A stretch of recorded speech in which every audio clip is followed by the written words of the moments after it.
In New Jack City, the dichotomy between Unica and Selena serves as a stark exploration of how colorism and the male gaze intersect to commodify Black womanhood. By positioning these women as opposing forces, the film reinforces historical archetypes, the Jezebel and the tragic mulatta, while centering the ego of Nino Brown. Unica is depicted as the dark-skinned Jezebel and the wedge between the two. Though they've had problems that existed before she was around, Unica is framed through the lens of the hypersexualized Jezebel archetype. Her character bears a striking resemblance to Nola Darling from Spike Lee's She's Gotta Have It, and is also the same actress. Unica projects a carefree yet predatory independence. However, within the hypermasculine world of the CMB, her agency is weaponized to create a rift between Nino and G-Money as well. The film uses specific cultural markers to code Unica as other. Her name itself carries a distinctly ethnic, or what some would consider ghetto, weight in the eyes of the respectability politics that often govern such narratives. Furthermore, her introduction via provocative dancing and the subsequent labeling of her as a freak by the men in the CMB serves no purpose other than to strip her of dignity. This characterization doesn't add any positive depth. It simply reinforces the trope that darker-skinned women are inherently more deviant or hypersexual. Unica's preference for the HNIC over the lighter-skinned pretty boy, G-Money, isn't just a romantic choice, it's also a power move. By seeking proximity to Nino,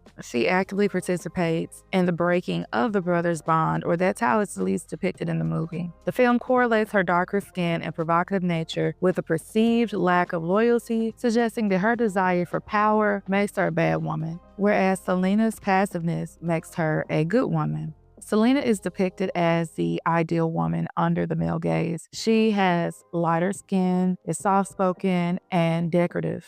However, her value is tied strictly to her utility as a trophy and her potential to produce an heir. When it is revealed she cannot bear children, Nino views her as a broken asset. The scene where Nino shoots champagne over her body after she questions him is a visceral visual metaphor. The fluid serves as a surrogate for semen, a violent assertion of male dominance and potency used to silence a woman who has been deemed biologically redundant. This humiliation reinforces the idea that in Nino's world, a woman is either a vessel for legacy or an object for disposal. The tragedy of this dynamic is that neither woman is truly valued. While Selena is attacked for her infertility, Unica is demonized for her ambition and coded blackness. The film plays into a classic colorist trope. Selena is a lighter-skinned, ambiguous woman depicted as a sympathetic victim whose womanhood is tied to domesticity and legacy. Unica is depicted as ghetto and hypersexualized, who uses her sexuality to climb the criminal hierarchy. Ultimately, Nino has no intention of building a legitimate legacy with either woman. By casting Unica as the catalyst for the brothers' fallout, the film suggests that the darker-skinned woman is a threat to the patriarchal order, further entrenching harmful stereotypes